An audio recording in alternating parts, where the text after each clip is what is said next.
آخر خواه نوال ادت جورتر هر حاجی نه باب خودم بکاری وری دوی ویراد دبجنه ویاره بابا دبجنه نوال نه دسنتين فاز دسنتين ويدا يدك مو زي ورا هي من قبل ده مقالوك تبي خاصه قد النور هم هلشنا فايده نوتي هو عافرم هو عافرم حاجي نزير ها رمي درجات هري خذ دي حاجه تاره بلا دي ورا هي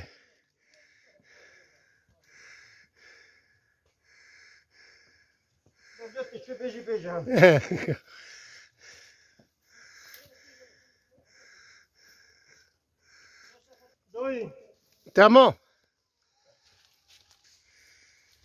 Keçileri kurtarmaya çalıştık. Yanına geldik. Çok tehlikeli bir yerdir. 10 tane keçi olması durumu iyi olmayan bir insanın geçimidir. Yani 5 milyar para yapıyor.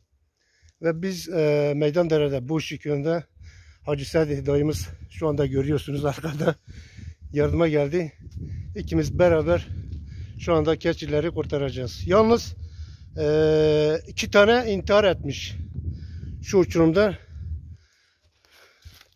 Şu uçurumda intihar etmiş. Afetin gelmemesi. Evet arkadaşlar.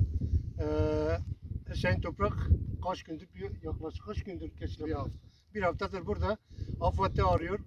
Ve sonra da jandarmayı arayıp, jandarmada araya girip Afet bu keçilerin kurtarmasına gelmedi.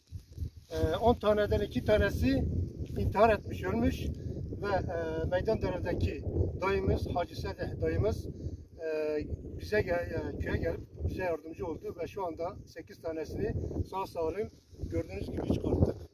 Ve kendisine de çok teşekkür ediyoruz. Hepinize teşekkür ediyorum. Sadece mesajım şu, bu AFAD müdürü maaş alıyor, devletin maaşı, niye ekibi yok?